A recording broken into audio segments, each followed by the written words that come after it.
Bueno, tengan todos muy buenas tardes. Muchas gracias por estar conectados nuevamente. Hace una semana tuve el privilegio de estar con ustedes, de conocerlos, de conocer a la institución, y la verdad que quedé bastante contenta con la audiencia, con las preguntas y tal. Espero que esta sesión también sea de provecho.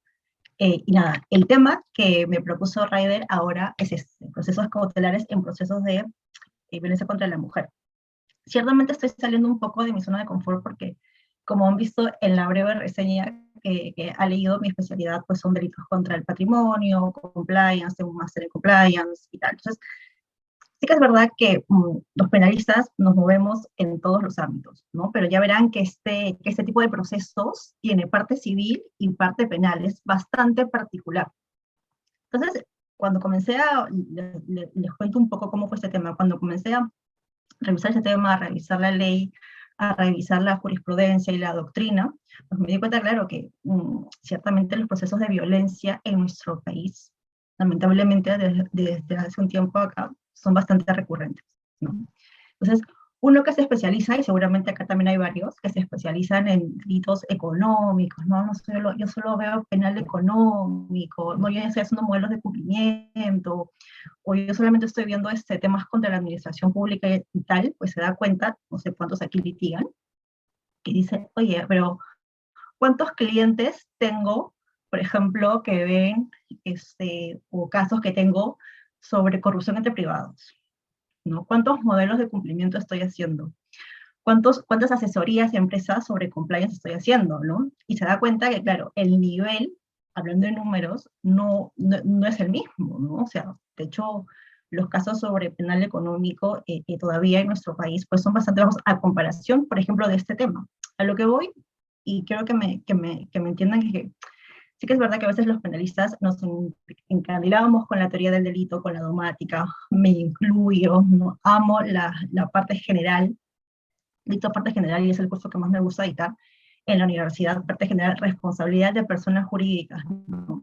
Un tema que a muchos seguramente nos apasiona, nos gusta, ¿no es cierto? Sin embargo, claro, en la realidad, pues eso, hablando de números, de casos en números, eso no se ve reflejado tanto como nos gustaría, ¿no? A veces nos tiñen a los académicos o a los dogmáticos, como que nuestro estudio a veces no sirve de mucho, porque claro, que en la realidad, en los casos me refiero, ¿cierto? Sí que es verdad que la mayoría van por este tipo de temas.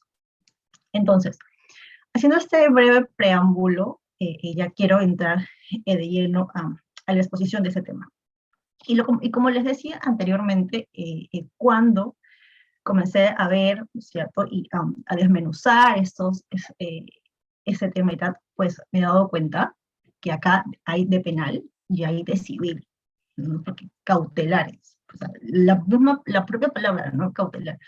Derecho penal, pues, vemos una suerte diferente, ¿no? Vemos la imputación de responsabilidad. Vamos de frente. Toda la teoría del delito con los 5 componentes o la teoría tripartita, la que ustedes elijan, está destinada, ¿cierto?, a corroborar la responsabilidad, la imputación que le hacemos a una persona hasta llegar a su responsabilidad o no.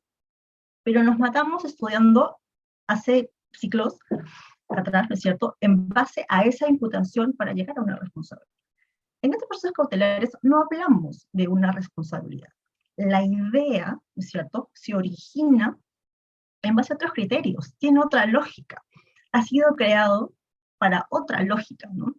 Entonces, sí que es verdad que cuando hablamos en términos penales y no hablamos propiamente de imputación, se nos puede hacer un poco raro. A ver, estamos acá, toda la vida me han enseñado parte general y parte especial, términos de imputación, imputación objetiva, criterios de imputación, teoría de la pena. ¿Cómo entonces ahora me veo involucrado en un proceso especial en el cual no voy a atañir, no voy a atacar el tema de la responsabilidad de alguien? Persona natural, persona jurídica, evidentemente que no cabe, pero no voy a tener ningún tipo de responsabilidad. Aquí la responsabilidad, pues, está fuera del lugar. Y es que la lógica de estos procesos es retener los procesos de violencia, ¿no es cierto?, que existen. en nuestro país. Ciertamente esta ley es bastante nueva, ha sido modificada, ha tenido diferentes modificaciones en los últimos años, pero tiene un tamiz diferente, ¿cierto? Cuando hablamos de proceso cautelar, estamos entendiendo que para empezar tiene que haber un círculo de violencia, ¿cierto? De mujer hacia hombre o en términos familiares. Tiene que haber un escenario de violencia. Entonces, este tipo de procesos tiene como lógica parar ese escenario de violencia. Aquí, vuelvo y repito, porque esto es la lógica de este tipo de procesos, tiene nada que ver la responsabilidad penal del agresor o del imputado como agresor va a ser visto después en un proceso de fondo, de las faltas o la vía regular, como sea. Pero en este tipo de procesos lo que únicamente estamos buscando, o la finalidad de este tipo de procesos, lo único que busca es controlar ese escenario de violencia en el cual alguien está denunciando, ¿no es cierto?, a otra persona y está pidiendo que ese contexto de violencia pare. Por eso que la norma dice norma de carácter preventivo, ¿no es cierto? Recordarán un poco en teoría de la pena cuando veían su curso de derecho parte general y veían las teorías de la pena, ¿no? La mixta, la absoluta y tal, recordaron un poco que una de las teorías de la pena era justamente la prevención. O sea, no estamos buscando imponer una pena únicamente para resarcir, ¿no es cierto? Y ya está, sino prevenir, esto es, antes de. Entonces, esta lógica, o la lógica de esta norma, tiene por sentido eso, ¿no? No dejar, no esperar a que un resultado fatal ocurra. Por ejemplo, un feminicidio, por ejemplo, unas lesiones, por ejemplo, un homicidio. No, sino retener y prevenir ese escenario en el cual ya estamos viendo que hay vicios de violencia, controles, hay violencia sexual, violencia psicológica, económica, un poco la ley, que no estoy hablando en general porque entiendo que ustedes ya la han leído y tal, corrobora que hay un escenario favorable a la comisión posterior de un resultado propiamente delictivo, llámese homicidio, llámese lesiones, por ejemplo. Entonces, para no esperar a que esto ocurra, a tener que lamentar un homicidio, a tener que lamentar unas lesiones y tal, se crea un contexto preventivo, justamente para no llegar al resultado. Esto tiene mucha lógica con la teoría de la pena, por ejemplo, en su carácter preventivo, ¿no? Todo está aquí concatenado. Entonces, yo no voy a esperar, o el Estado no va a decir, mira, arréglatelas tú como puedas en tu casa, ¿cierto? Ya escápate, ya ves lo que tú haces, ¿no es cierto? Y bueno, si ocurre algo fatal o si hay un resultado, pues veremos, ¿no? Ahí ya recién veremos. No, el Estado está implementando medidas o mecanismos preventivos de cara a no tener que luego, ¿cierto?, estar frente a un proceso de feminicidio o de lesiones y tal, lo que fuese, faltas, lo que fuese. Entonces, estos mecanismos, ¿cierto?, van a ser de este tipo. La ley, la 30364, regula, ¿cierto?, estos dos. Unas medidas de protección y unas medidas cautelares. ¿De acuerdo?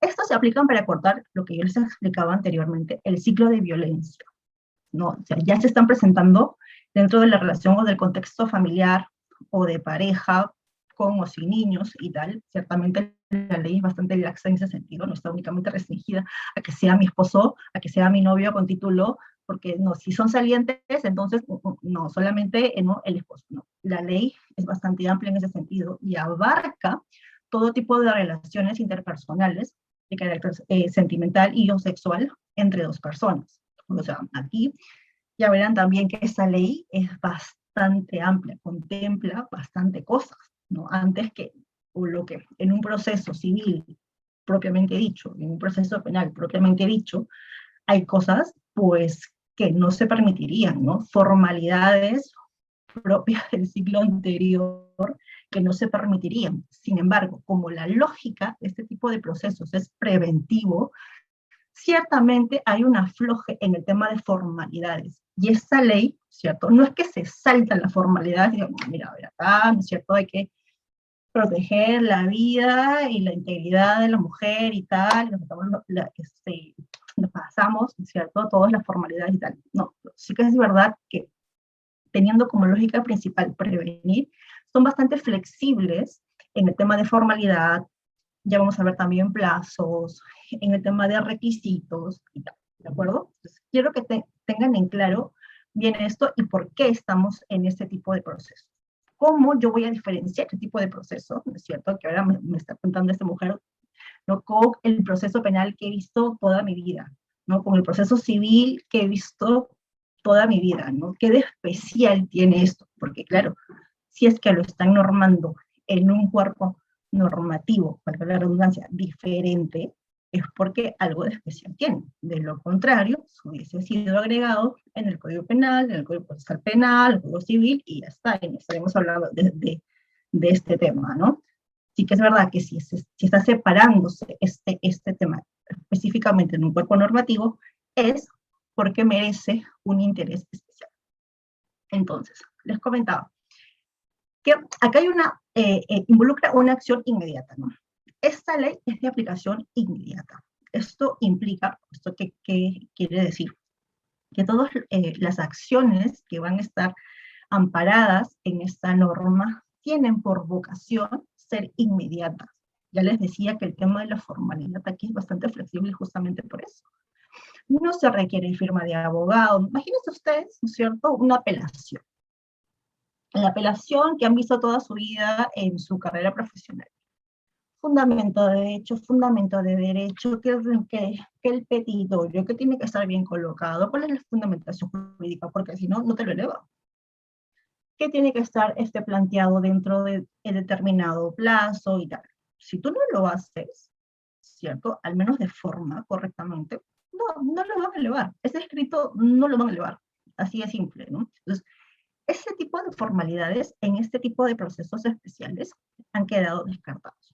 Nuevamente, ¿por qué? Y esto va a ser el San Benito de esta clase, porque lo que aquí se privilegia es la integridad, la seguridad. Si estamos dentro, ¿no es cierto?, en un escenario de violencia, es evidente, pues, que el escenario, ¿no es cierto?, no va a esperar. O sea, el agresor, ¿no es cierto?, no dice, ya, pero esto está escrito, ¿no es cierto?, anda a la comisaría, y cuando te acepten, te sigo pegando, ¿no? Y cuando te acepten después, cuando regreses, te sigo insultando. Ese escenario, evidentemente, no va a suceder, ¿no? Las cosas de cara a violencia y tal suceden bastante rápido, son bastante inmediatas. Entonces, en visos de ese escenario, justamente de violencia, es lo que esta ley quiere solucionar. Y se da cuenta, evidentemente, que es un escenario especial, que es un escenario que necesita atención inmediata. Por eso es que todas estas medidas se hacen de carácter inmediato. Acá la rapidez de actuación de las autoridades involucradas en este tipo de procesos tiene que ser inmediata. Ya verán que aquí, dentro de las autoridades que van a estar involucradas en este tipo de procesos, pues son evidentemente un juzgado de familia, ¿cierto?, la Policía Nacional, la Fiscalía también, y la parte interesada, ¿no?, el denunciante o la denunciante. Que sea inmediato no significa, no implica que no se siga el debido proceso o la debida diligencia. Alguien seguramente por ahí ha pensado eso, ¿no? Entonces, si me está diciendo que este proceso es como que muy rapidito y es bastante flexible y no necesita tantas formalidades y tal, ¿hasta qué punto este requisito o esta característica va a transgredir el debido proceso o la debida diligencia en las actuaciones? Porque entendemos también que que las medidas de protección y cautelares son valorables, son motivadas, ¿no? No es que simplemente se coloca o alguien denuncia a otra persona de que le está haciendo tal cosa, entonces automáticamente el juez, listo, alguien denunció, mira, esto ya lo tengo en borrador y tal, mira, toma tu medida de protección, ¿no? Toma tu alejamiento.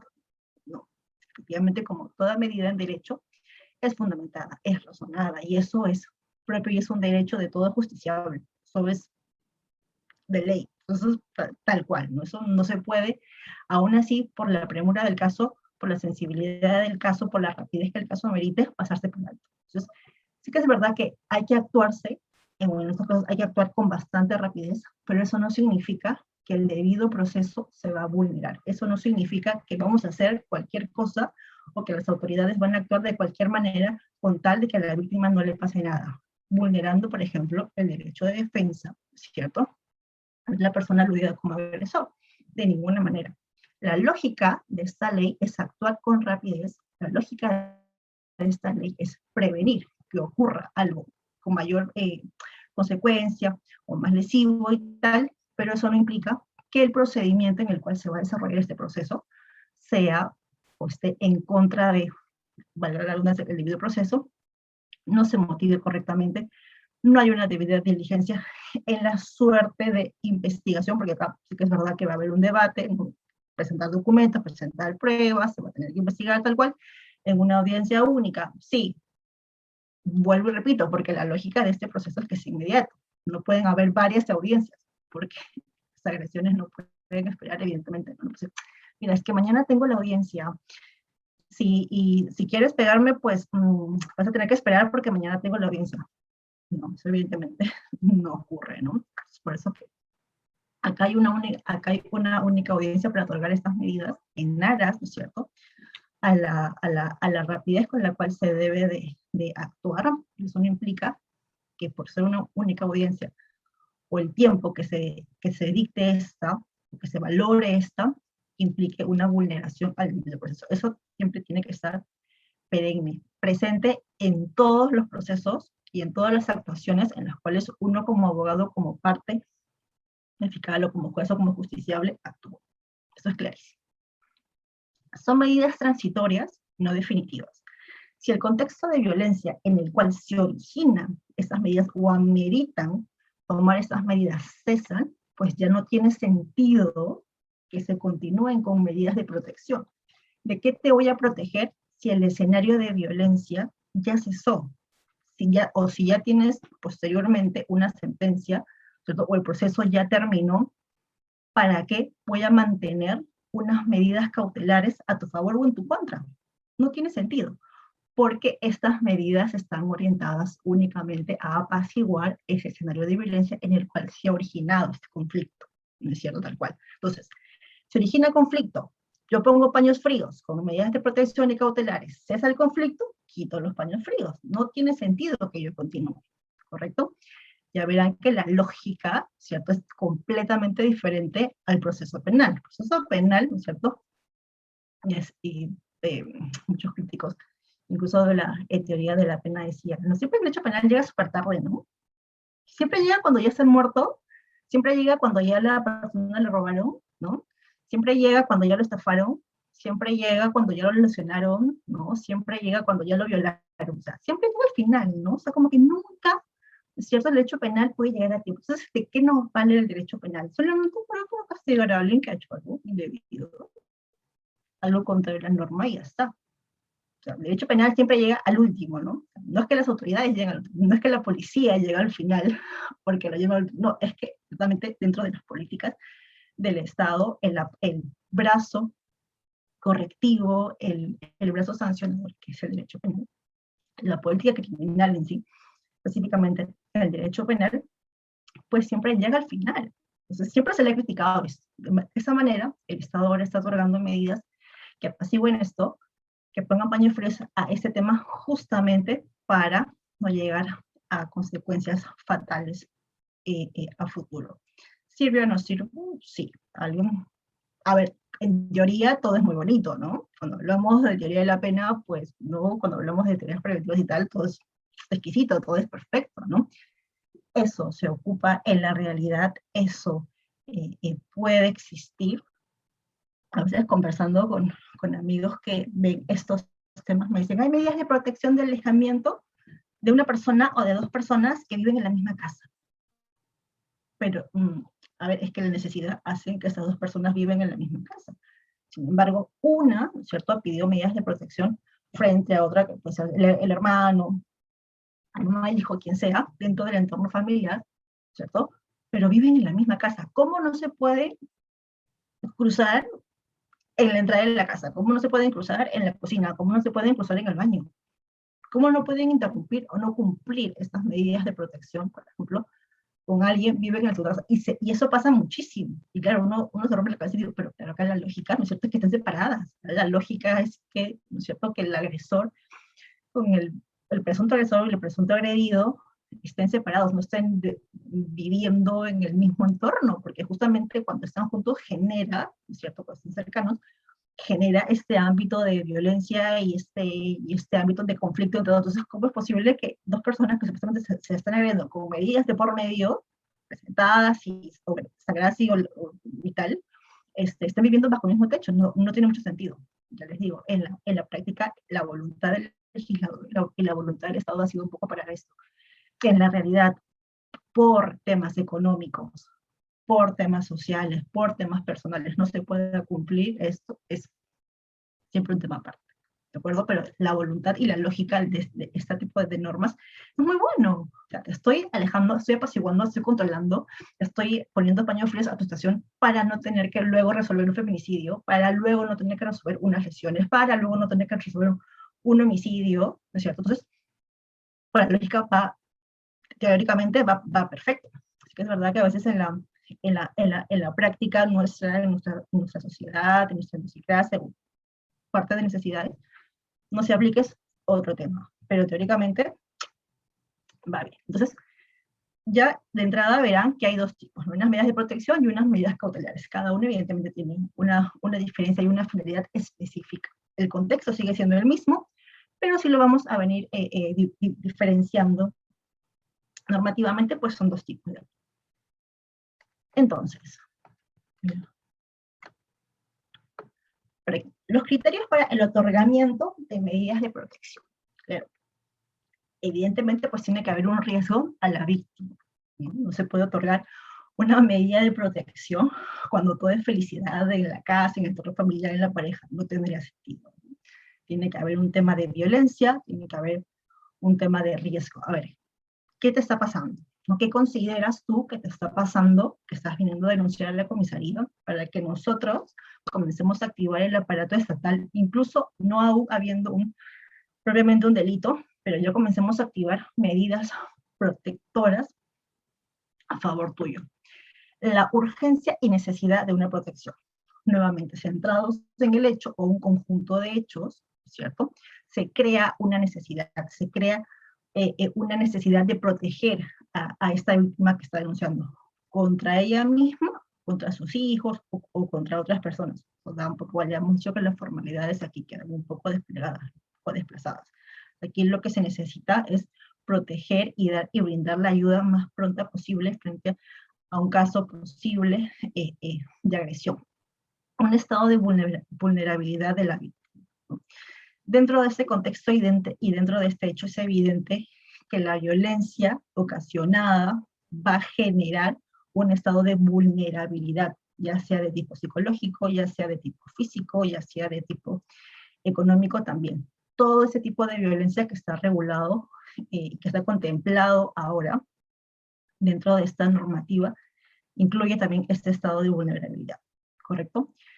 Peligrosidad de la persona denunciada. Si es una persona que ya tiene antecedentes, ¿no es cierto? Si es una persona que porta armas, por ejemplo, autorizadas o no, da un poco igual. Si es una persona que porta armas, es evidente que hay un riesgo mayor de que se produzca una lesión que una persona que no porta armas, ¿cierto? Todo ese escenario se tiene que evaluar de cara a otorgar o no una medida de protección, ¿no? El peligro en la demora. ¿Qué pasa si yo me demoro acá?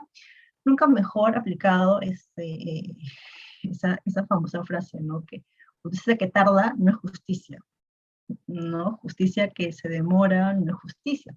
Es como, ya para qué, ¿no? Si te estoy pidiendo ayuda de Estado, ¿no? Que está pasando esto, si no es así, como vas a dar plazos, si no vas a programar una audiencia de acá 2 meses, ¿no? o de acá 3 meses, ¿de qué me sirve? Pues no necesito que se actúe con rapidez. Entonces, sí que es verdad que se va a actuar con rapidez siempre y cuando se cumplan estos requisitos, siempre y cuando acreditemos que exista esta configuración de vulnerabilidad, de riesgo a la víctima, de una necesidad de protección, de que el agresor, el denunciado como agresor, es una persona conflictiva, que por ejemplo porta armas o que ya tiene antecedentes, anteriores, ¿no es cierto?, con la misma agraviada o con otras agraviadas. Entonces, todo ese contexto hace que las autoridades tomen cartas en el asunto y comienzan a girar este aparato preventivo, por llamarlo de alguna manera. Además de esto, que son las piezas claves y fundamentales, ¿no es cierto? Hay otros también que son importantes y aquí los podemos señalar.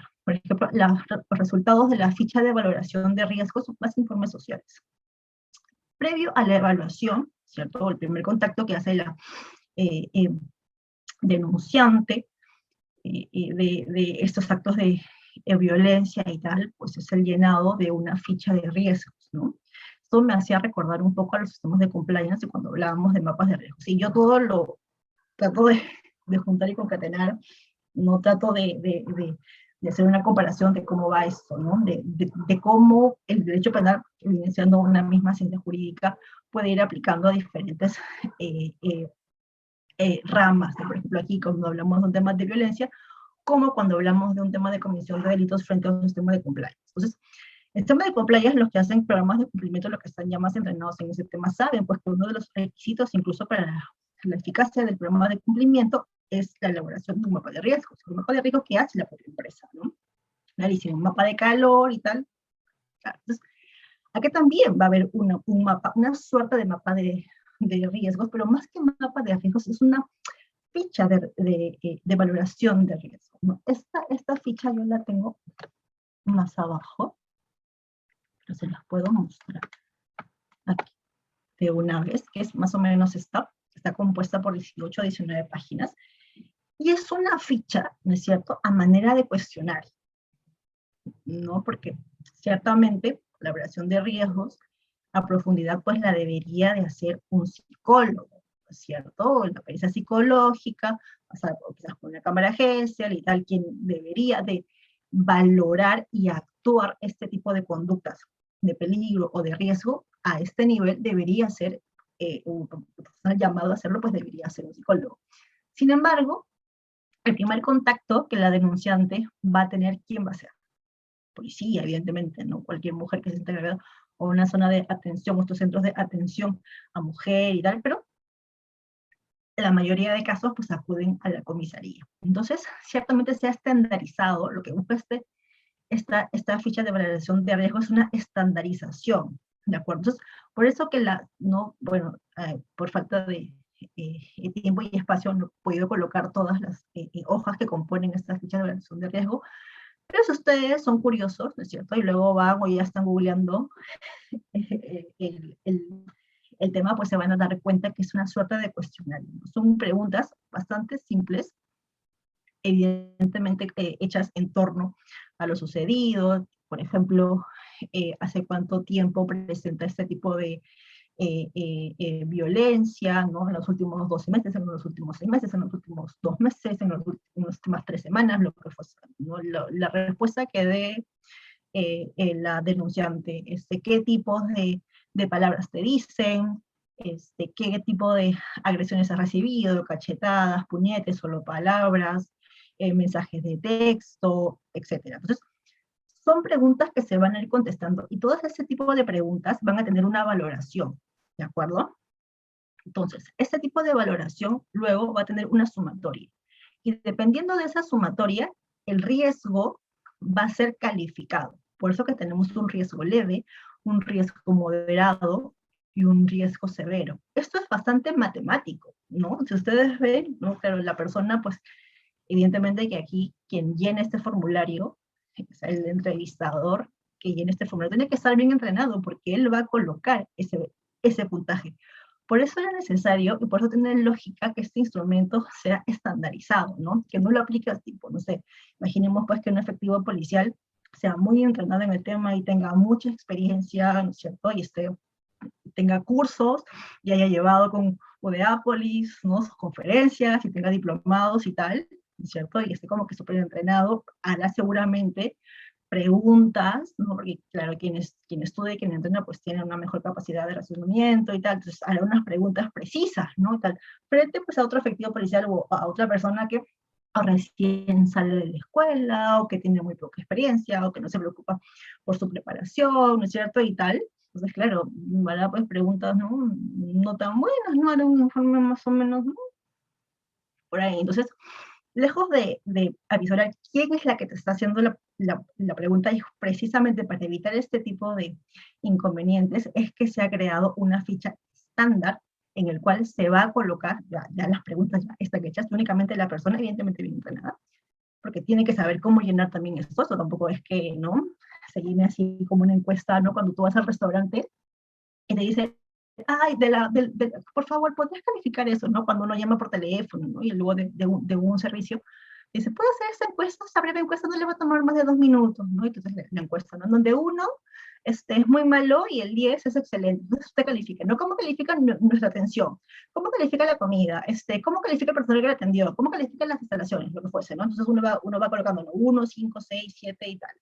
El número que le plazca y al final seguramente hacen un cotejo de los números y el resultado final. Pero ciertamente esa lógica más o menos tiene este cuestionario de valoración de riesgo. ¿De acuerdo?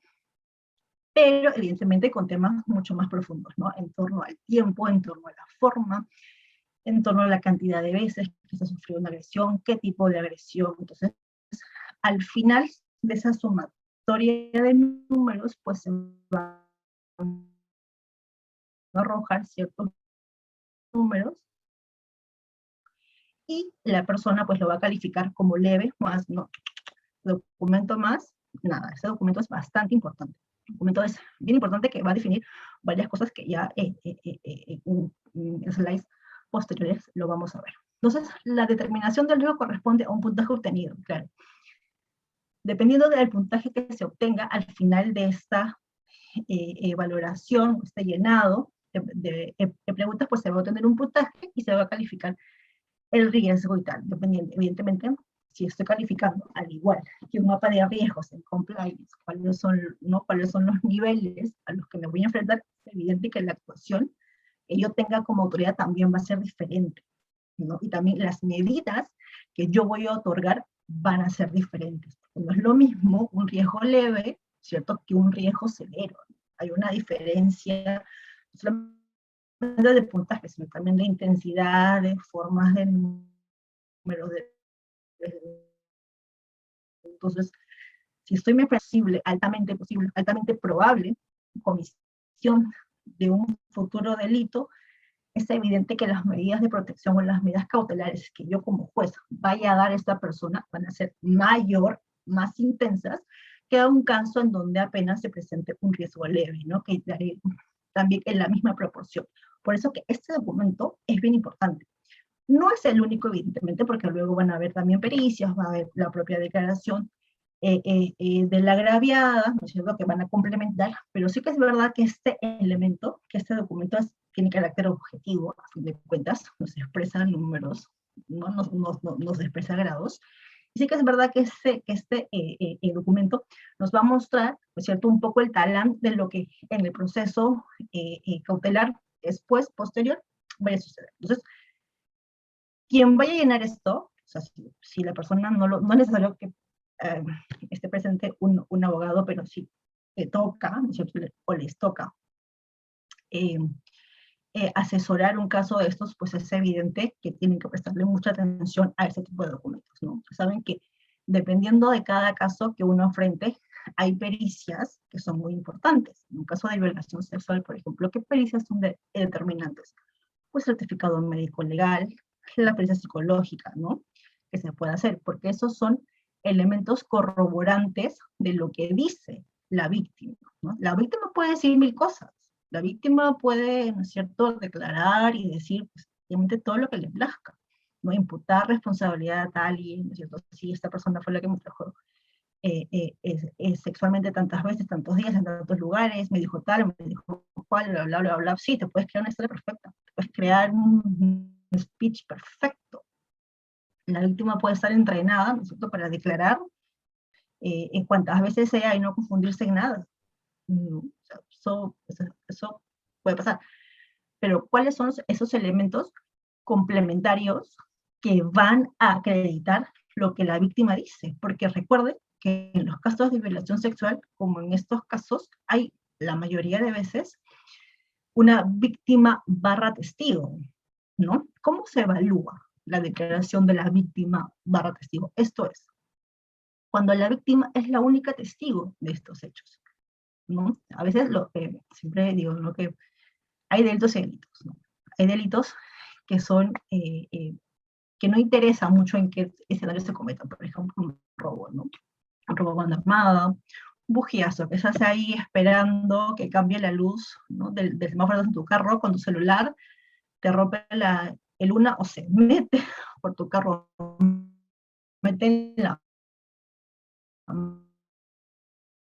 mano, ¿no? Que a veces eso nos asombra un poco. A plena luz del día las cosas suceden, a plena luz del día te roban, no hay que realidad y no se puede estar seguro en este país porque nos roban a cualquier momento y tal, o con un bus lleno de gente, ¿no? A mí me ha pasado cuando era estudiante y me iba hasta San Marcos y a veces llegaba sin celular, sin cartera, no yo con la mochila, porque claro, ya había un montón de gente en ese bus, había muchísima gente, cuando estás en el carro pues estás en la calle, ¿no? Pero hay ciertos tipos, entonces, claro, y lo ve, mm, efectivamente el delincuente trata de que no lo vean, pero es posible de que alguien lo haya visto, es posible que alguien lo haya notado, ¿no? Que alguien te jaló, alguien se acercó, te rompe la luna, todo el mundo lo vio, hay una cámara de seguridad, ¿no?, en el semáforo que ha acreditado todo eso, que ha registrado eso, o sea, eso es, se hace a plena luz del día. Pero hay otros delitos en donde se busca, pues, ¿no? Se busca en la oscuridad, se busca el tema de eso de que nadie se entere, ¿no? O sea, evidentemente, pero trabajar a otra persona no lo van a hacer en la calle, ¿no? Entonces, ese tipo de delitos, como por ejemplo también el de violencia contra la mujer, contra miembros del grupo familiar, se busca pues que sea escondido, ¿no? Que sea clandestino, ¿no? Que nadie se dé cuenta, que nadie, ¿no?, que nadie vea. Entonces, frente a ese tipo de casos, podemos tener un inconveniente en cuanto a temas probatorios, que va a ser, ¿qué cosa? La ausencia de testigos. Entonces, la única testigo que va a haber el único testigo que va a haber en ese caso, pues va a ser la víctima, que va a decir, oye, fulano de tal, ¿no?, me violó, fulano de tal, me maltrata, fulano de tal me escribe, ¿no? De hecho, cuando tú mandas, ¿no?, estás estoqueando, ¿no?, a tu ex o hablando y bla, bla, bla, bla, bla, bla, pues claro, no lo publicas, ¿cierto?, en una página de Facebook, no lo publicas en tus grupos de WhatsApp, se lo mandas directamente a la persona, ¿no? Estás ahí, mandándoselo a la persona, porque justamente lo único que quieres es eso, ¿no? O sea, que sea un tema privado, clandestino, ¿cierto?, oscuro. Entonces, frente a esos casos, les comentaba que va a haber aquí un, eh, un tema ahí importante y particularmente difícil, que va a ser la prueba, ¿no? Porque únicamente vamos a tener la declaración de la víctima, que va a ser a la vez el único testigo del hecho. Pero esa declaración, como les decía, tiene que estar acreditado, ¿no es cierto?, de otros elementos objetivos, como por ejemplo las pericias, ya sea de parte o ya sea de oficio. Pero van a ser documentos que acrediten o desacrediten lo que la víctima dice, y eso es importante. Entonces, este, este, esta ficha de valoración de riesgo justamente hace eso, ¿no? O va a acreditar o va a desacreditar lo que la víctima, la denunciante, esté manifestando, ¿no? Si te han golpeado, si no te han golpeado y tal. Hay otros más, la prensa psicológica también. Es una declaración, evidentemente, pero son elementos objetivos, ¿no es cierto?, que están acreditando que van a apoyar, buscas que se apoyen la declaración de la persona que está declarada. Entonces, ¿es bien importante ese documento? Lo es. Parece sencillito, ¿no? Esto seguramente las comisarías harán como, ay, llenar así, así nomás, no, pan de cada día, esto se llena todos los días, hay copias, ¿no?, un montón de copias ahí en la oficina, ¿no?, para rellenar, ¿no es cierto?, y tal, pero lo determinante es que este tipo de documentos son bien importantes. Entonces, si van a asesorar algunos de estos casos, hay que fijarse, pues, que el resultado, ¿cierto?, las conclusiones de este valor, perdón, tengo una llamada aquí que no puedo contestar, perdón. El teléfono la cosa. Entonces, les decía que si están asesorando un tema, un caso como este, pues es prescindible de que estén detrás de las conclusiones y que se lleve de la mejor forma y que los resultados, ¿no es cierto?, las conclusiones de este informe reflejen lo que efectivamente la entrevista o el cuestionario así lo señala. ¿correcto? Más cosas. Más cosas. Nos habíamos quedado más o menos en este slide. Bueno. Entonces, ya estábamos diciendo que hay criterios fuertes, los cuales van a determinar el otorgamiento o no de medidas, pero además hay elementos complementarios que van a apoyar a estos elementos fuertes, a estas columnas importantes, imprescindibles para el otorgamiento o no de medidas de protección. Entonces, otro criterio, por la relación de la víctima con el denunciado, ¿no? ¿Qué son? Son novios, son enamorados, son salientes, son esposos, son ex esposos, son ex enamorados, etc. Este tipo de relación también se evalúa. No sé, es mi ex de hace 10 años, lo mismo que es mi esposo de hace 10 años, es la misma continuidad, es la misma valoración, es el mismo contexto. Esos son criterios que se evalúan. O sea, ya les digo, como en todo el tema probatorio, hay un hecho imprescindible, ¿no? Por ejemplo, no sé, volviendo a la relación sexual. Juan violó a María. Entonces, ese es el hecho. Los criterios concatenantes a ese hecho, pues van a ser los testimonios, alguna prueba documental, alguna pericia, ¿no? El certificado médico legal y tal. Todo eso va a acreditar o desacreditar el hecho principal, que es Juan violó a María, tal cual. Entonces, esta línea de acá, estos ítems de acá que están con circulitos, van a ser justamente lo que acrediten, lo que apoyen, o los que desvirtúen un poco la imputación que está haciendo el agraviado hacia el agresor. ¿De acuerdo? Otro criterio, pues la diferencia de edad y la relación de dependencia entre la víctima y el denunciado. Aquí, ¿cuál es el tipo de relación que tiene? Ok, hemos establecido una relación intrapersonal entre la víctima, ¿cierto? Y el denunciado o el agresor, ya sea de tipo personal, son novios, son salientes, son enamorados, son esposos, lo que fuese. Entonces, acá también hay que ver otro elemento importante, que es la relación de dependencia. ¿Existe una relación de dependencia aquí? Solamente el agresor o el hombre provee los alimentos, provee el dinero, mantiene la casa, ¿cierto?, hacia la mujer, o no, o los dos comparten, los dos trabajan, la mujer no trabaja, solamente tiene los hijos, tienen hijos, no tienen hijos, etcétera, ¿no? Si existe discapacidad en la víctima, es una víctima que puede valerse por sí misma, es una víctima que necesita de algún tipo de ayuda, o presenta algún tipo de discapacidad, no ve, no escucha, no camina, etcétera, o presenta algún tipo de enfermedad, ¿no? Si presenta un tipo de enfermedad, ¿qué clase de enfermedad es? ¿Es una enfermedad leve? ¿Es una enfermedad terminal? Etcétera. La situación económica y social de la víctima, evidentemente, y la gravedad del hecho y una nueva posible agresión. Eso también se evalúa, ¿no? ¿Qué es lo que ha pasado? Esto ha ocurrido antes y de pronto no has denunciado y de pronto no te has acercado a la comisaría ni simplemente te has callado, ¿no? Y hasta ahí has aguantado estoicamente lo que está pasando. Y si eso ha pasado, pues hace cuántas veces ha pasado, ¿no? ¿Es la primera vez? ¿Ocurre con continuidad?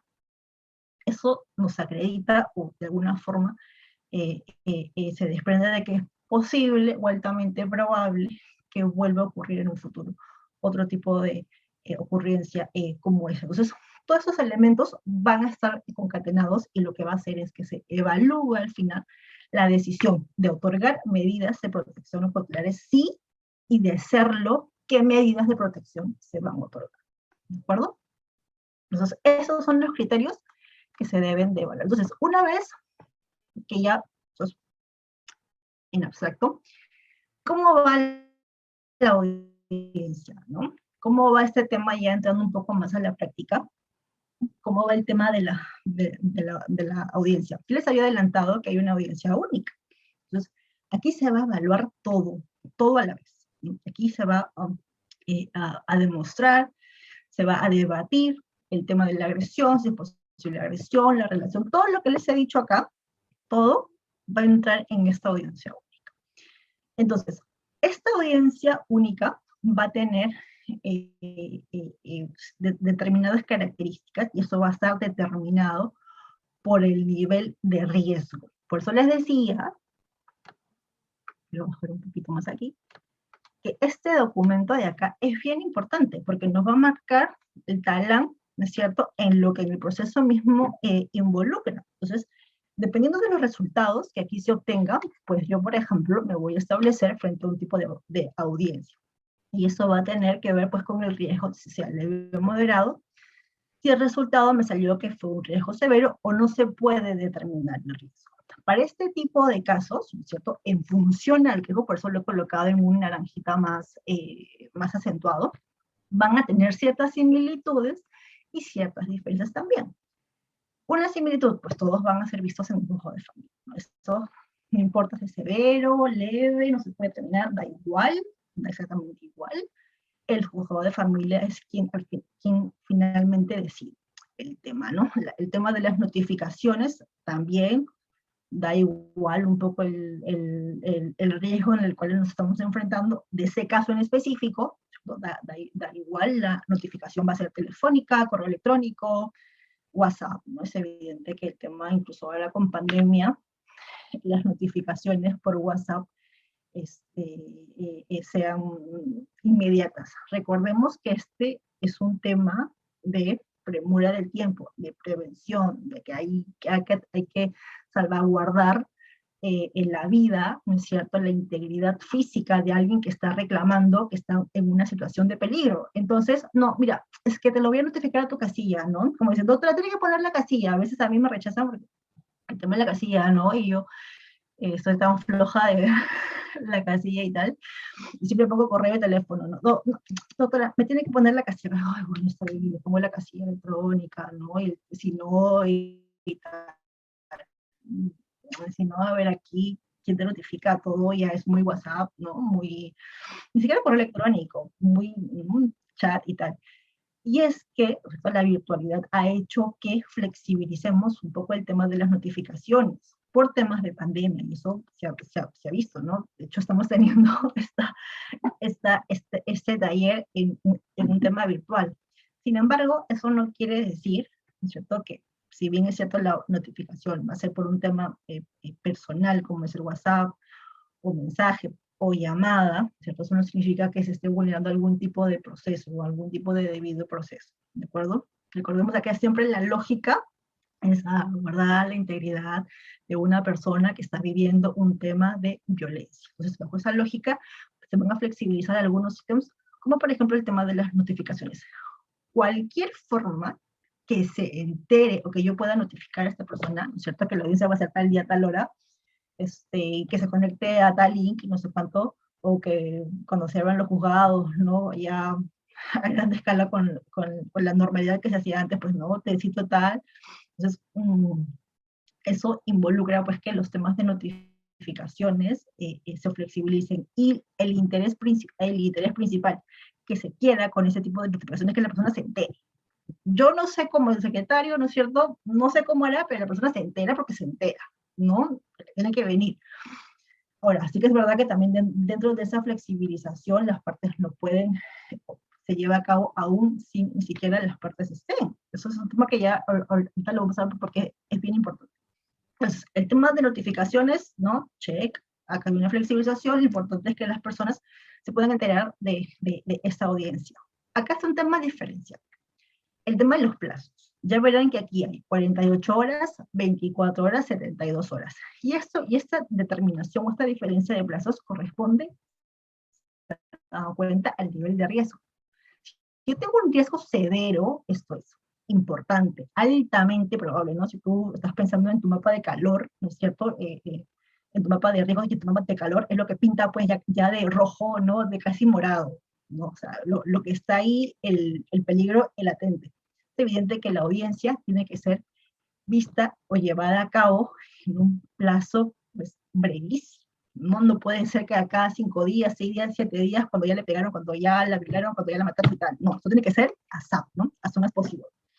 O sea, el plazo no debe pasar de 24 horas. Por eso decía que acá está concatenados varias autoridades, ¿no? La policía, la fiscalía, el juzgado, la parte demandante, la parte denunciante. Todos ellos tienen que moverse tal cual, así, ¿no? Tal como el engranaje de una maquinita, etcétera. Todos están perfectamente conectados y coordinados para que esto se lleve a cabo de la mejor manera. Entonces, si en cambio nos enfrentamos o estamos frente a un caso en el cual el riesgo sea leve o moderado, pues el plazo aumenta en 24 horas y finalmente tendremos un plazo hasta celebrar la audiencia en 48 horas. Esto es contados a partir del conocimiento o la deposición de la denuncia y tal. Si es que el riesgo por algún motivo no se puede determinar, el plazo se extenderá un poquito más y habrán aquí unos 3 días, ¿de acuerdo? No más, de hecho, no más de 3 días. ¿Tiene lógica o no tiene lógica el tema? Entonces, ¿qué pienso? Tiene lógica, ¿no?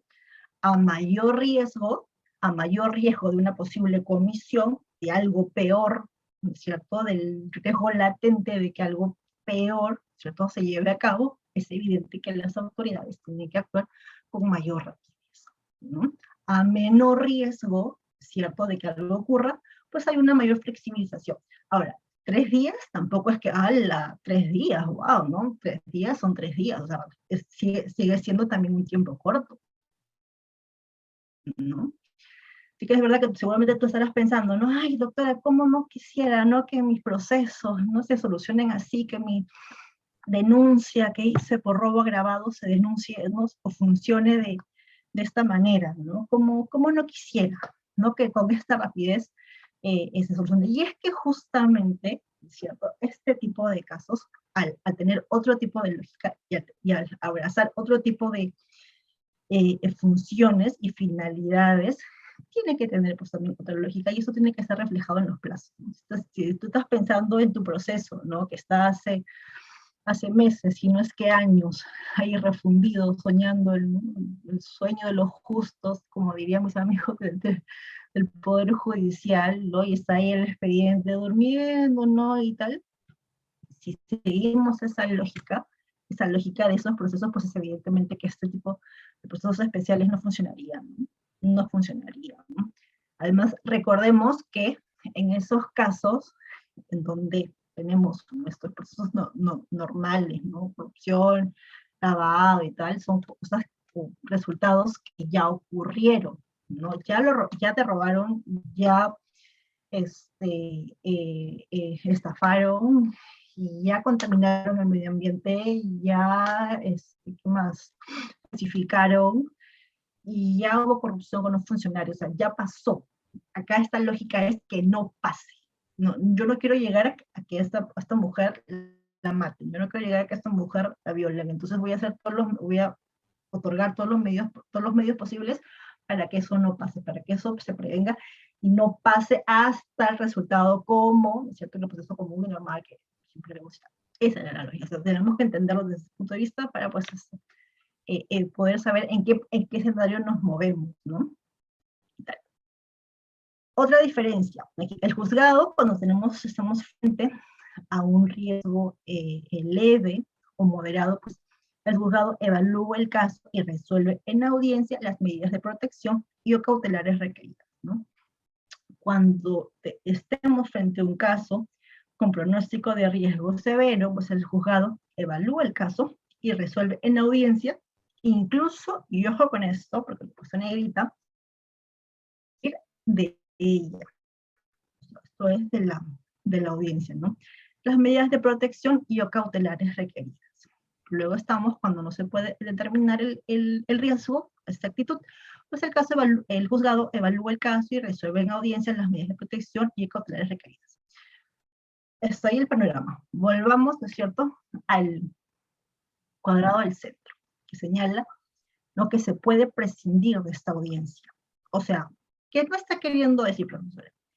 Que se pueden otorgar medidas de protección, incluso, ¿no es cierto?, incluso sin escuchar a la parte aludida, esto es, por ejemplo, al demandado o al denunciado, al agresor.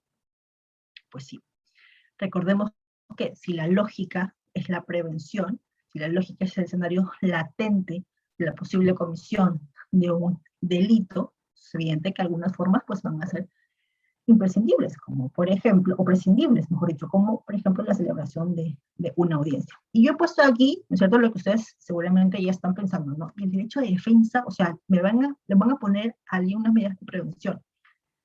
quizás en perjuicio de alguien, ¿no es cierto?, al que fue demandado, el denunciado o el agresor, ¿no? Sin haberlo escuchado, sin haber expuesto, sin haber hecho algo, sin habérselo escuchado previamente, ¿no? No te queda derecho de defensa. Entonces, claro, aquí, sabes que profesora, todo muy bonito, lo que usted me está contando, de la prevención y tal, tiene mucho sentido y tal, pero sí que es verdad que aquí se están vulnerando algunos derechos, ¿no?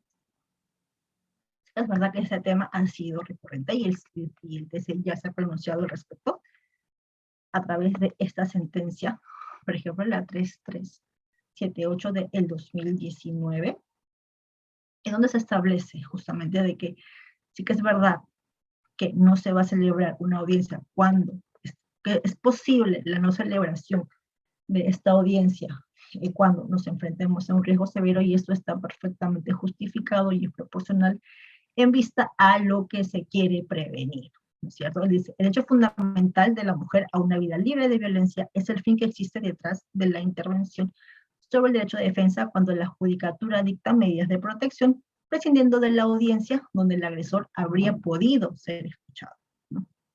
Para el dictado de las medidas de protección, el juzgado de familia tomará en cuenta el riesgo al cual se encuentra sometida la vida de la víctima, la necesidad de protección, así como la urgencia y protección de la demora, ¿no? La judicatura, en este caso específico en el que estaban resolviendo, no tenía otra alternativa que aquella que le facilitara actuar rápidamente y cumplir, ojo con esto, porque es bien importante, su rol de garante de la integridad personal. O sea, le están estableciendo, le están otorgando un deber especial al juzgador de familia, ¿no? O sea, a ti, juzgador de familia, juez de familia, te estoy dando este rol de garante de la integridad personal. Entonces es un poco, son palabras fuertes, son palabras mayores, ¿no? Que a un juez le den esta atribución, oye, tú eres el garante, como hemos visto deberes de garante y posiciones de garante en derecho penal, del padre frente a los hijos, ¿no? Del jefe frente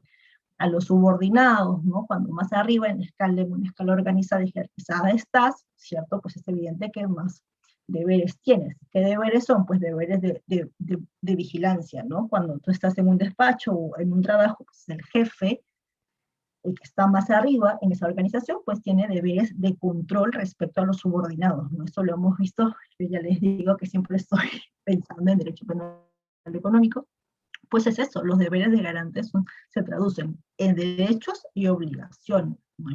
Como pues tengo dos derechos, pero sobre todo lo más interesante con la prisión de garante son las obligaciones que tiene esta persona, son las atribuciones que tiene esta persona, y que posteriormente ante la falta de cumplimiento de alguna de estas obligaciones, pues se le va a imputar determinadas conductas o determinados delitos. Y todo esto va a estar centrado en base a que pues a la posición de garante que usted tiene. ¿No tenés posición de garante? Sí. Entonces vamos a ver qué tipo de garantías tienes y hasta qué esfera, ¿cierto?, esta posición de garante abarca, porque evidentemente el derecho penal no todo incumbe a todos, y decía Jacobs, eso es básico. Entonces hay que ver. Entonces, que al juzgador de familia, ¿no?, al juez de familia, le estén dando este deber de garante de la integridad personal es bastante fuerte, ¿no? Son palabras grandes. Entonces, esto involucra, y claro, si yo como magistrado estoy viendo que efectivamente hay un riesgo muy grande, hay un riesgo latente, han habido ocasiones anteriores que esto ha pasado, es altamente probable que esto vuelva a ocurrir en el futuro, pues yo no voy a, no, ¿cierto? Voy a celebrar mi audiencia, ¿no? Con la carga procesal que tengo, van a esperar, ¿cierto? Y tal, estoy, no, hasta acá de audiencias, yo ya veré en qué huequito meto esta audiencia y tal, ¿no es cierto? Y ya lo dejo pasar.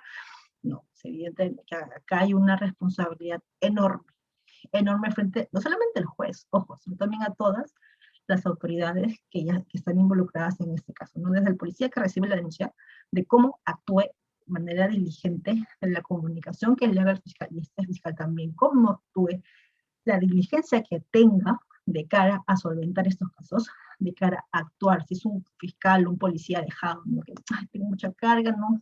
Tengo que hacer otras cosas, estoy atrasado con trabajos, ¿no? O con carga y tal, pues ya puede esperar, ¿no?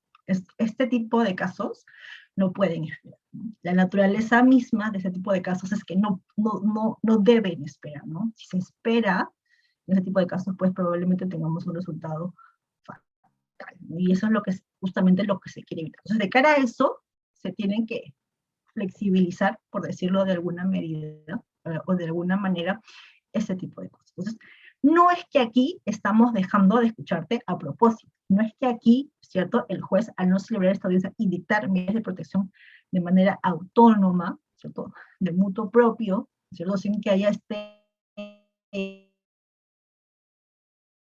debate entre las dos partes, significa que se está,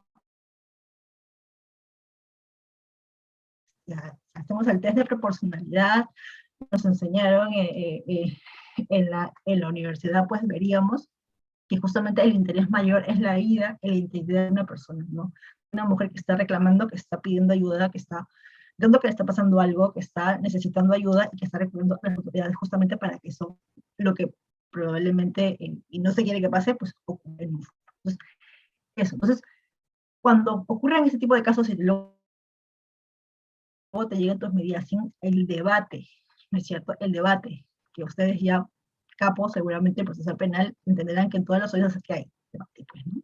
Hay la posición, la exposición, mejor dicho, de dos posturas, ¿no? Frente a un tema en específico hay dos posturas, pues la del fiscal y en otro caso la del procesado, ¿no? Para todo, con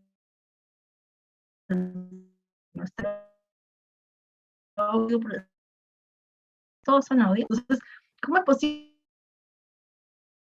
que si se tiene que igual te escuchan en audio? Entonces, ¿cómo es posible que habiendo, ¿no es cierto?, este modelo y habiéndose implementado este modelo de la revisión de audiencias y tal, ahora de pronto hay un sistema especial, sí, pero hay un sistema en donde, sí, es posible y aquí no hay algo, simplemente te vamos a notificar la resolución y ya está. No, entonces, esos temas son importantes que tengamos en cuenta. Primero, como eruditos en el tema, eruditos en derecho, y nos dedicamos profesionalmente a este tema, entender las bases, ¿no?, el interés, la finalidad de la norma con la cual nos estamos actuando, y después, ¿no es cierto?, ya la aplicabilidad de cada normativa. Entonces, entendiendo eso, ya vamos a saber, mejor dicho, en qué terreno nos movemos, ¿no? Ya vamos a saber frente a qué nos estamos eh, eh, eh, moviendo. Eso tiene lógica también, porque aquí, como les había dicho al comienzo de la exposición, no estamos estableciendo la responsabilidad. La responsabilidad va a seguir estando en un proceso normal, con todas las prerrogativas y con todas las instancias que un proceso normal, penal o de faltas, establezca, ¿cierto? Entonces, alguien puede pensar aquí, sí, profesora, pero entonces cuando Raider me está diciendo que se está entrecortando la sobre, ok, estábamos hablando sobre la situación, ¿cierto?, de el agresor, el denunciado en estos casos, ¿no? Y estamos poniendo un poco en tela de juicio si es que se afectaba o no su derecho de defensa, cómo quedaba este derecho de defensa, o es que acaso esta ley, esta 3364, no es una ley que solamente se preocupa por la integridad de las mujeres únicamente, ¿no?, y se va a pasar por encima todos los principios y derechos, no, debido proceso, derecho de defensa y tal, no. El TC, les estaba comentando, ya se pronunció respecto a este tema y establecido en virtud, aunque es de proporcionalidad, que es que se prevalece, que siempre va a prevalecer aquí la integridad de las personas frente a otro tipo de derechos. No quiere decir de ninguna manera que se esté vulnerando, sino es que en estas características especiales es necesario actuar de esa manera, cosa que de ninguna manera, ¿no es cierto? Porque ahí hay otros tiempos, ahí hay otra lola otra vez, creo que se está entrecortando un poco. Pero entonces voy a hacer, antes que la situación empeore, voy a tratar de avanzar lo más rápido posible para que se escuche todo perfecto, ¿de acuerdo?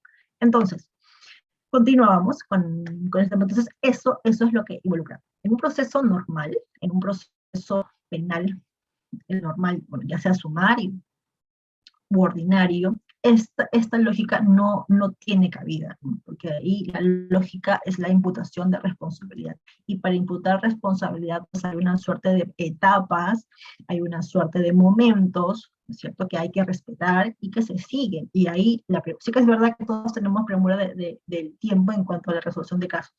Yo también quiero que los casos que estoy llevando se solucionen ya, que no tenga que esperar meses o años para que la judicatura resuelva, no para que la fiscalía se pronuncie, para que la fiscalía haga su dictamen. Yo también quiero, ustedes seguramente también, los que me escuchan son litigantes también, y los que seguramente están en la judicatura o en la fiscalía entenderán, dirán, oye, pero hay un montón de cargas, ¿no? Hay bastante carga que hacer, hay bastante carga que trabajar, entonces tampoco somos tantos y tampoco tenemos tantas manos, ¿no? Se entiende, y en virtud a eso es necesario y es imprescindible entender que se podía establecer bajo esa lógica el proceso común, el proceso normal y tal, este tipo de casos. O sea, no es posible llevar esta naturaleza de casos en virtud a lo que les he explicado, a procesos normales, ¿no? A la judicatura normal, con los tiempos normales, porque aquí hay que salvaguardar, hay que prevalecer siempre la integridad de personas. Esto tiene un carácter preventivo, ¿de acuerdo? Siempre. Entonces, estamos momentos antes de, no queremos pasar nunca el proceso penal acá. Queremos que únicamente se quede este tema acá, y ya está, ¿no? Que no haya luego una denuncia por violencia ni nada. Lo ideal es que se quede aquí con esto, tratar de alguna manera de sí, que por eso falla esta norma, no. La norma tiene una lógica. La norma está planteada bajo esa lógica, está funcionando bajo esa lógica, todo bien. Que luego se pueda seguir el caso, ¿no es cierto?, en la vía normal, es otra cosa, ¿no? Otro tema, que perfectamente se puede hacer claro. Pero la lógica de este sistema, de este sistema especial, es la prevención. Entonces, vamos zanjado este tema ya, si alguien se lo ha pensado, no haya dicho que se está vulnerando algún tipo de derecho, pues que sepa que se ha pronunciado, y ya pues construir ese tema y establecido que no ocurre. ¿De acuerdo? Ya hemos visto también el modelo de la valoración del riesgo, y acá hay que mencionar también cuáles son los tipos, ¿no? Porque siempre he estado hablando de las medidas de prevención, perdón, de protección y cautelares, pero no hemos entrado a detallar cuáles son, ¿no? Materialmente, cuáles son. Entonces, los tipos de medidas de prevención, pues podemos clasificarlos de esta naturaleza, ¿no? Una medida de protección de emergencia, una medida de protección preventiva y una medida de protección con naturaleza civil, ¿no? Sí que es verdad que en la norma pues nos listan todos, ¿no? Nos una lista enorme, ¿no?, de todas las medidas que se pueden otorgar, pero estamos ya, si queremos establecerlos, si queremos diferenciarlos, pues podemos hacer esta clasificación, ¿de acuerdo? De emergencia, de preventivos y naturaleza civil. Vamos a entrar brevemente a cada uno de ellos. Pues los de emergencia, ¿cuáles se componen? ¿No? Retiro de agresor del domicilio, ¿no?, en el que se encuentra la víctima. Supongamos que es el caso en donde justamente el agresor convive con la víctima, ¿no? Viven bajo el mismo techo. Prohibición de regresar al domicilio, ¿no? O sea, usted, señor, no puede regresar al domicilio por determinado tiempo, por tantos días, por tantos meses, la medida. Impedimento de acercamiento a la víctima en cualquier forma, ¿no? Aquí, ¿no?, el stalker, ¿no? En la casa, en el trabajo, centro de estudios, gimnasio, cualquier otro centro en el cual la víctima normalmente concurra, ¿no? Si va al gimnasio, si va a la universidad, bueno, en la casa evidentemente, si trabaja, etcétera, ¿no? Se identifica esos lugares y se le dice al agresor o al denunciado, oye, tú no puedes ir a este, ¿de acuerdo? Prohibición de comunicación con la víctima, ¿no? Vía telefónica, electrónica, chat, redes sociales o cualquier forma de comunicación, ¿no? Tampoco el famoso, no sé si ustedes han visto hay unos memes de llaves, ¿no?, que te yapean 10 céntimos y te ponen, ¿no? Ahí una frase, no vuelve conmigo, regresa, te extraño, contéstame el teléfono y tal, ¿no? Que puede parecer muy gracioso, ¿no? Pues ustedes lo, lo,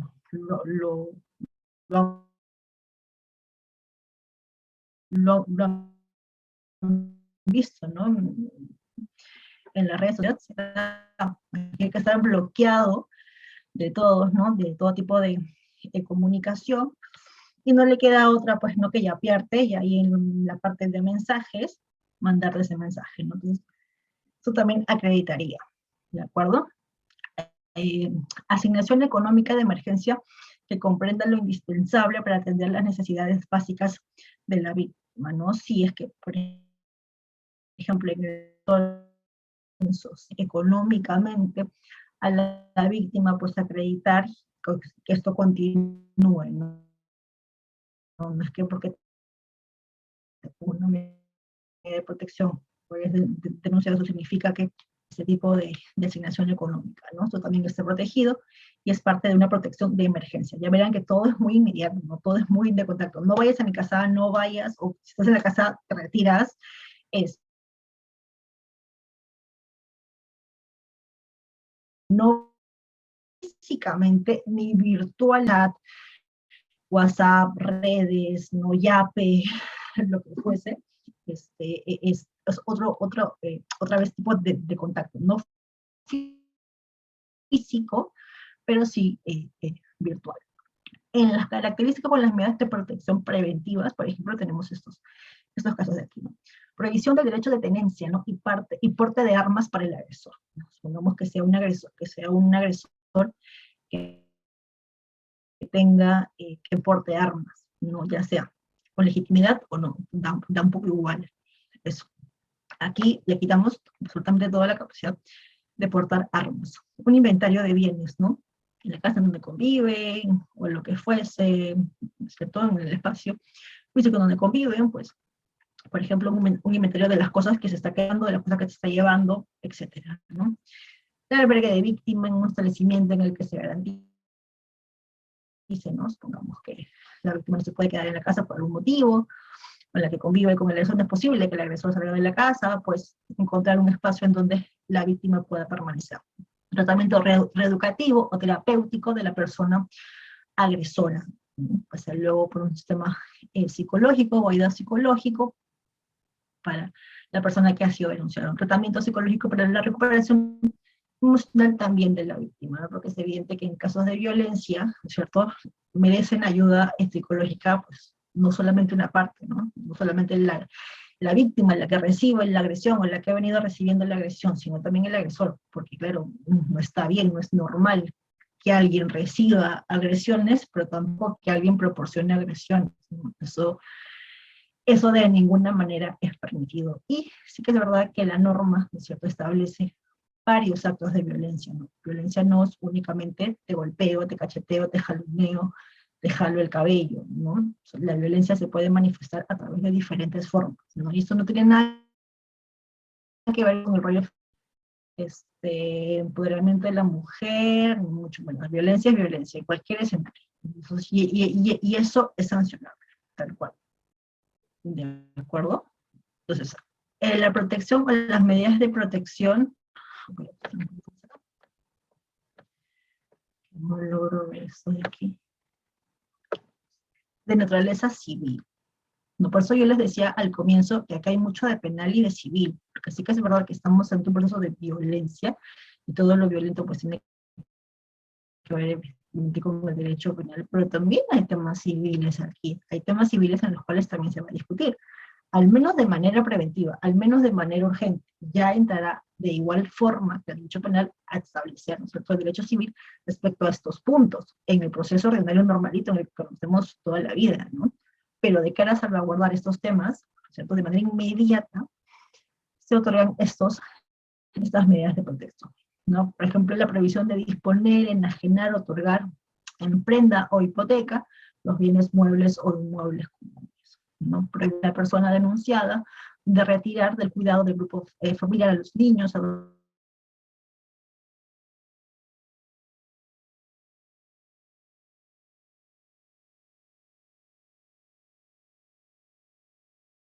que tienen propiamente naturaleza civil, ¿no es cierto? Lo vemos en un proceso especial de esta naturaleza, pero ya les digo que el fondo de este asunto se podrá ver en el proceso ordinario común que conocemos siempre, ¿no? Entonces, dentro de las medidas cautelares, ¿cuáles son esos elementos de las medidas cautelares que vamos a ver? O que se pueden otorgar en el escenario de este proceso especial. Pues alimentos, ¿no es cierto? Un régimen de regímenes de visita, suspensión de patria potestad, acogimiento familiar y tenencia. No olvidemos que quien evalúa, ¿cierto?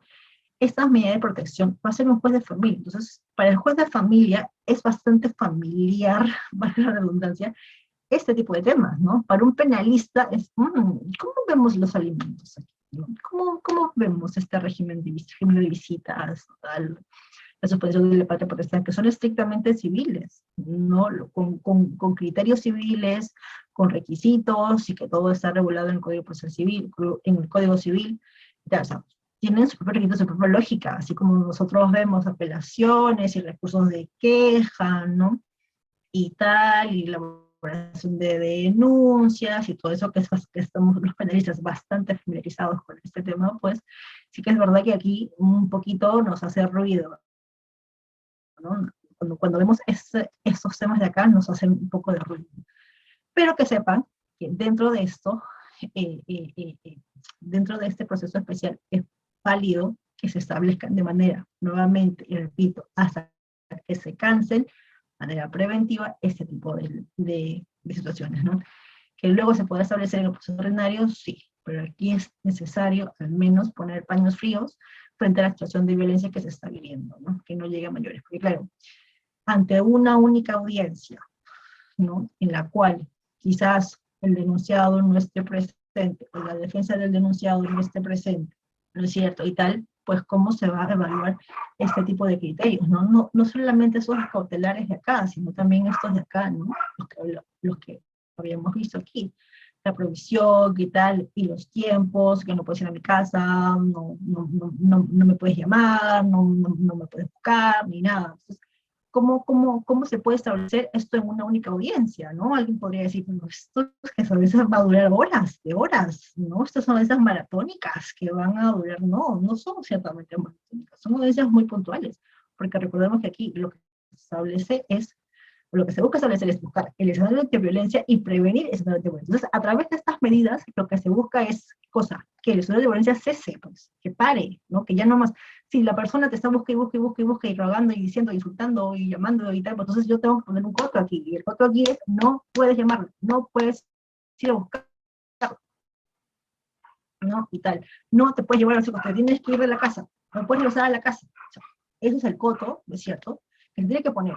Aunado a esto, también esto evidentemente ayuda, por supuesto, a, para el escenario de violencia que se está denunciando. La resolución, ¿no es cierto?, te la dictan, puede ser en el mismo acto de la audiencia o en un plazo breve, ¿no? Recuerden siempre, todo acá es público, todo acá corre bastante rápido, ¿no? Pero el hecho de que corra bastante rápido no quiere decir, pues no quiere establecer que se vulneren derechos, mucho menos, porque la lógica siempre va a ser el tema de, ¿qué cosa? Lo hemos establecido ya, salvaguardar la integridad de la persona que está diciendo, que está señalando que está en un escenario de violencia. ¿De acuerdo? Esto ha sido a grandes pinceladas y tal, lo que he buscado es establecer el escenario y buscar en qué escenario nos estamos moviendo, que entiendan, ¿no es cierto?, cuál es la diferencia, porque alguien puede decir, y si me pega, entonces, ¿a dónde voy? ¿Y qué escenario, o sea, ¿y qué proceso sigue? ¿No? ¿Y a dónde, y qué es lo que tengo que hacer? Entonces, tenemos tantos procesos especiales y tenemos tantos medios, ¿no es cierto?, que ahora se dictan y estamos en posición que a veces, debo confesar que también los abogados sentimos un poco perdidos, ¿no? Y ahora este tema cómo va, y ahora no sé, está una a veces de protección, entonces, pero que eso determinada temporada sale esa condenatoria absolutoria, nada de condenatoria y absolutorio. Acá el tema por ahí no va, ese tema va a regular después, ese tema se va a regular después, ese tema se va a ver después con el juzgado colegiado, la y tal que corresponde, porque claro, a un juez sí no le vamos a determinar, no vamos a exigir que dictamine responsabilidad frente a alguien, tiene lógica, ¿no? Familia, como por ejemplo estos de acá, pues evidente que no le crea responsabilidad de alguien. Tiene el problema lógica, ¿no? Que estamos frente en este escenario a un de familia, porque ¿quién es el único juez que imputa responsabilidad? Pues el penal, con cuál es el origen, y eso ha sido la finalidad de esta ponencia. Nos encontramos frente a qué requisitos, cuál es la finalidad en sí de esta norma, y entender frente sobre todo cómo es tiempos de posibles vulneraciones de derecho, ya hemos visto que queda completamente descartado. Entonces, hasta aquí, señores, el tema muy específico y muy puntual que me propusieron los amigos de Udeápolis. No sé si habrían algunas preguntas por ahí. Silencio, mamita. O no, con gusto yo lo resuelvo. Sí, doctora. Bueno, en estos momentos está activando su manito, la opción, la señorita o doctora Jessica. A ver, ¿le active su audio? Creo que no. A ver, vamos a darle pase al doctor Harry. ¿Cómo está, doctor? Muy buenas noches. Muy buenas Bienvenido. noches. Muy buenas noches. Doctora, muy excelente ponencia, doctora. Bien, gracias por lo que estaba exponiendo. Nos, como digo, nos combina poder seguir estudiando sobre esta nueva ley de violencia contra la mujer, los intereses familiar. Doctora, usted mencionaba unas cositas que me dejaron unas ciertas dudas. Por ejemplo, cuando usted mencionaba en relación a los sujetos, en cuanto a la violencia, mencionaba que eran tanto los convivientes, y también hablaba de los enamorados y enamorados. Pero la ley no menciona a los enamorados y enamorados, ¿no? Ahí, ¿en cuál era ahí su participación? En ese sentido sería en relación a la enamorada como, como mujer. ¿Y qué pasa, ejemplo, con el hombre cuando es agraviado? Y si bien es cierto también, doctor, usted mostraba, según el reglamento de la ley, la 3364, en los formatos, solamente como usted dice, los valores que se presentan solamente son para las mujeres, niños, niñas, adolescentes, más bien no para el hombre, cuando es agredido. O también, por ejemplo, cuando una mujer lesiona a otra mujer, tampoco no hay, por ejemplo, para ese tipo de valoraciones. Ahora, doctor, usted también mencionaba, por ejemplo, en relación a la violación sexual de mujeres, ¿no es cierto? Ahí, doctora, ¿cuál es la prueba predominante? Si bien es cierto, usted ha hecho el certificado médico legal, ¿y cuál otra prueba sería, ¿no? Para poder más o menos esclarecer este tipo de violación sexual. También usted, doctora, puso un ejemplo muy práctico que también a veces se da y a veces también genera ciertas dudas. Por ejemplo, ¿qué pasa, por ejemplo, doctora, cuando el agresor o el imputado o investigado golpea, por ejemplo, a su cónyuge o conviviente, ¿no es cierto?, en un ambiente, en su domicilio, lo comienza a agredir físicamente, y usted sabe, doctora, que cuando se agrede físicamente también conlleva también a una agresión psicológica, ¿no es cierto?, a los insultos también. Pero, ¿qué pasaría si en ese mismo ambiente que usted también tocó el celular, la agravida deja su celular y por A por B, imputado agarra el celular y lo, y lo rompe? Ahí sería también una agresión, ¿no?, física, psicológica y económica a la vez, por haber roto el celular de la agraviada. Ahora, también, doctora, y me disculpa que me display un poquito, como nosotros también, doctora, sabemos, cuando Doctor, los jueces... disculpe, Sí, doctor, para que vaya respondiendo la doctora una pregunta, porque vamos de una pregunta a otra pregunta, es preferible plantear una pregunta exacta, de acuerdo a ello, la doctora responde y después ya usted alza nuevamente su manito y pues le Ya, activamos para otra pregunta que tenga, porque han sido 4 preguntas, por eso quisiéramos que sea una puntual, exacta. Sí, por no, favor, sí, gracias. no, sí, sino que estés concatenado, porque en relación, bueno, espero van a entrar, no, no hay problema nada, mi mano. Doctora, es en relación a esto. Si bien es cierto, doctora, los jueces dan las medidas de protección, pero que a veces, muchas veces nosotros vemos que los imputados no cumplen con esta medida de protección, lo incumplen, ¿no es cierto? Van nuevamente y agreden nuevamente a las víctimas, les insultan. ¿Y qué es a veces lo que hacen las víctimas o las agraviadas? Van a a las comisarías o a las fiscalías, dicen, señor, le van con sus medidas de protección, que se incumplen dichas medidas de protección. Entonces, dichas medidas de protección a veces se ha podido constatar en la praxis, en la práctica, que en las comisarías lo elevan a los juzgados, ¿no es cierto?, de familia, para que puedan justamente, se pueda cumplir dichas medidas de protección, ¿no es cierto? Ahora, como sabemos, doctor, en las medidas de protección, existe también la desobediencia y resistencia a la autoridad, que justamente en el 368, creo que las fiscalías penales son quien lo ven. Ahora, ahí sí existe una duda cuando hay fiscalías especializadas de violencia contra la mujer. ¿Quién, doctora, ahí en ese caso ahí lo ve?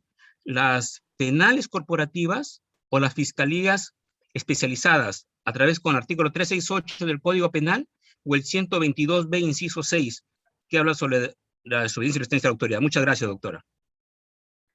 Son varias preguntas, son varios temas que se ha tocado. Cada vez que mencioné uno, yo me olvidaba del proceso. Bueno, a ver, criterio de especialidad, ¿no? Cuando tenemos un criterio de especialidad por regla general del derecho, ¿cuál es lo que prima? La especialidad, ¿no? Entonces, eso es de cajón. Siempre la especialidad. Cuando tenemos fiscalías especializadas en lavado, en corrupción de funcionarios, en violencia contra la mujer, en terrorismo, lo que fuese, ¿cierto? Tal, pues hay que siempre hacerle caso a la especialidad. Por algo son especializadas, si no se vería el caso en la vía común. Eso es siempre de cajón. ¿De acuerdo? ¿Qué más mencionaste? Mencionaste sobre el no cumplimiento, o quiénes son los que velan por el cumplimiento, me parece, de las medidas, pues los primeros y los policías, ¿no? La Policía Nacional son los bracitos, ¿no? De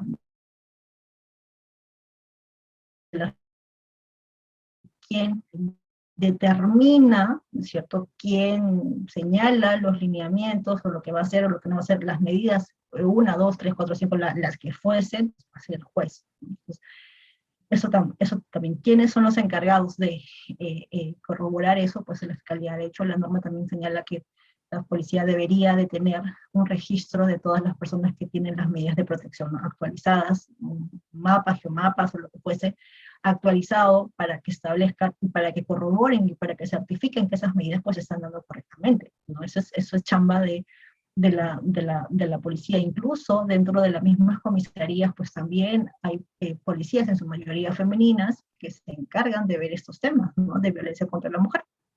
Porque ya verán que están los policías que se dividen, nuevamente también la especialidad, ¿no?, que ven solamente tránsito, que ven temas de robos, y también hay policías, pues una sección de policías que ven temas de violencia contra la mujer, ¿no? Esto antes, seguramente hace 10 años antes, pues no pasaba, ¿no? Había uno solo que veía todos los casos, pero por tema de especialización se está otorgando este tipo de divisiones, incluso dentro de la misma organización de la comisaría, y está bien, primero. El policía que ve temas de tránsito, quizás no esté muy familiarizado con los temas de violencia contra la mujer, con el tipo de esa norma, con el reglamento, ¿no? Y viceversa, la función policial que ve este tema de violencia contra la mujer, pues no verá el tema, ¿cierto?, de tránsito, y de dosaje etílico, y hay que pasar con zapatitos, y la declaración y tal. O sea, se especializan en los temas, y eso está bien. La justicia siempre viene bien. Luego no recuerdo más. En el caso de, sobre los sujetos especiales, sí, pues sí que es verdad que esta ley es una ley especial de protección contra la mujer.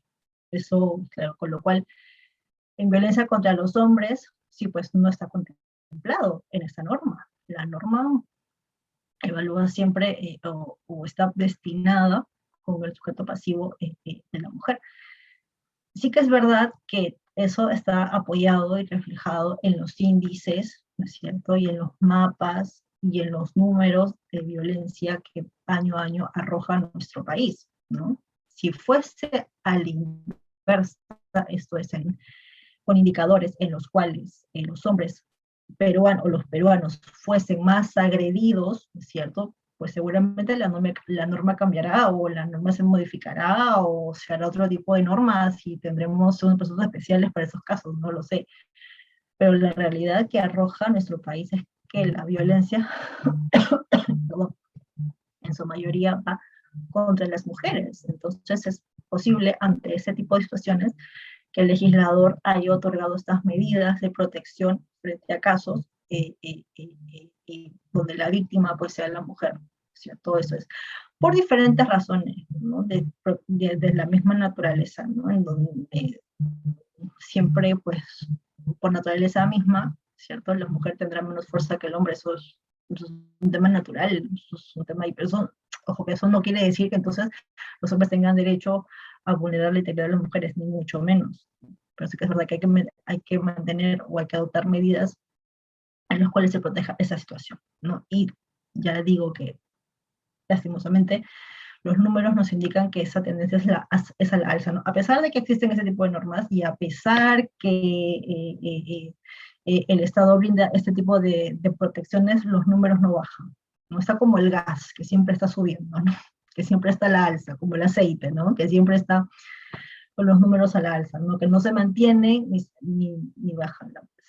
Es una cierta, es una triste realidad. ¿Qué más mencionaba sobre la no, a ver si me recuerdo, sobre la no efectividad de las medidas? Sí, es verdad, no hay, las medidas se dan, ¿no? Las medidas tienen un propósito.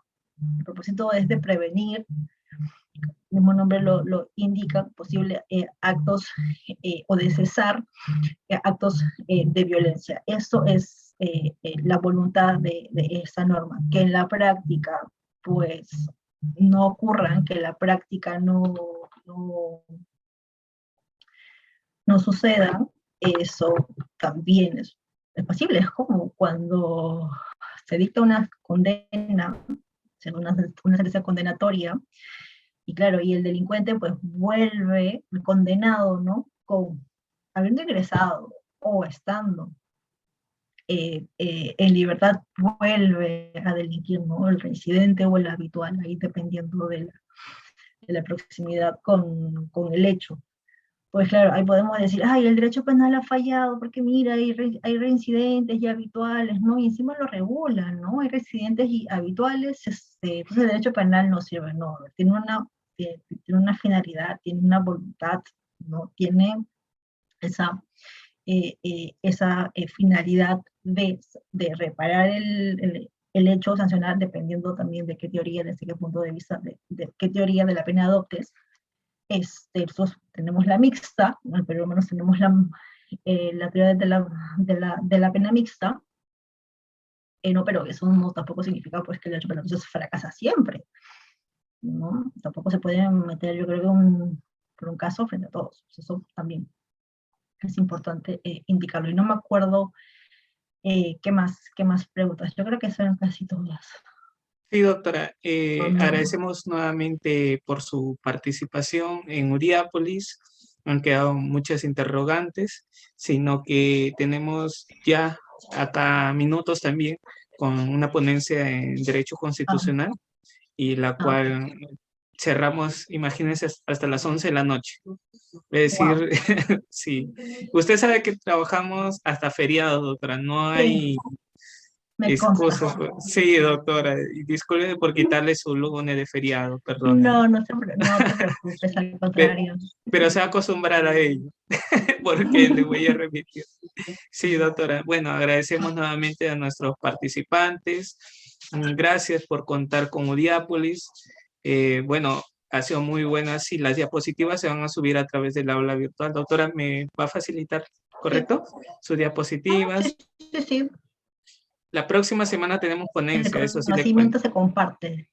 Gracias, Ok. doctora. La próxima semana tenemos ponencia con usted en casos de criminología, ya Buenísimo. partiendo para futuro diplomado, como ya también le comenté, de criminología forense. En tanto, Vale, pues. nuevamente, gracias, doctora. Cuídese, que Dios le bendiga. Y bueno, ayer aunque empató Perú, pero arriba Perú. Hasta luego. Hasta Está muy luego. bien. Hasta luego, chicos. Cuídense mucho.